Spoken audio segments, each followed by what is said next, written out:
In today's topic, I'll be talking about racial profiling. To be more specific, I'll be talking about racial profiling used by police officers in America. To start off, what is racial profiling? Racial profiling is the use of one's ethnic or race to suspect someone of having to commit an offense or a crime. Over the past few years, police officers across the United States have been viewed as oppressors of the law. In short, they abuse their powers against minorities. Throughout the internet and on social media, clips of racial profiling by officers are all over the place, going viral. For racial profiling, one ethnic group in particular are found to be the number one target for police officers. That target is African Americans. African Americans has been targets of the racial profiling for far too long, and as a result to the injustices, a movement known as the Black Lives Matter movement has been formed. This movement seeks out the justice for all those who have been victims of the police officers.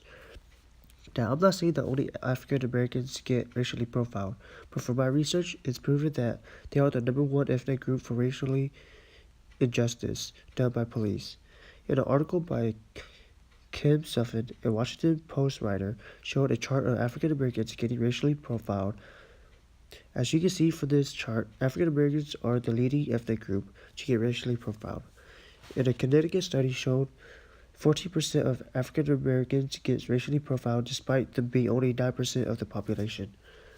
These statistics shows that the facts of how African Americans are the number one ethnic group to be victims of racially profiled.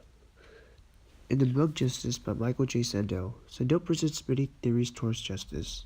One of those theories is the libertarian theory of respecting individuals' rights. The act of racially profiling is the injustice that opposes the individual's rights to be free and to own oneself.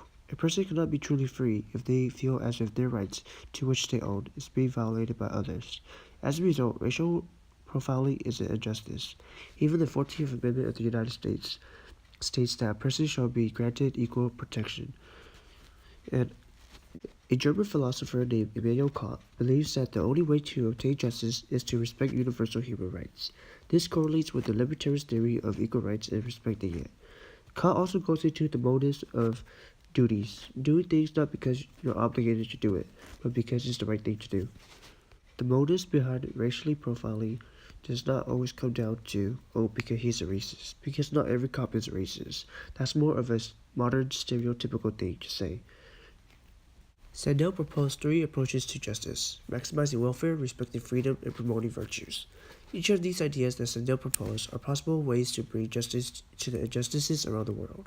When talking about racially profile, only two of the three approaches are a possible solution to lower the rates of minorities being racially profiled. The approaches are respecting freedom and promoting virtues. By promoting virtue or morality, racially profiling will possibly be reduced. If people learn how to respect others for who they are and not judge them based on their skin color, the judgment of others will not be clouded. A police officer's judgment in a situation will not take the skin color of an individual into consideration, but rather take the course of actions instead. Moral virtues are essential to the law, but before we can promote virtues or moralities, we must learn how to respect the freedom of others.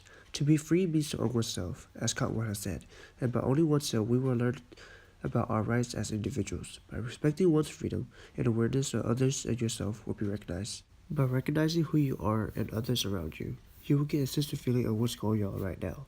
For officers to be able to recognize the awareness of others will help them realize if what they are doing is right or wrong. These were the two approaches to justice that I saw that most fit this topic.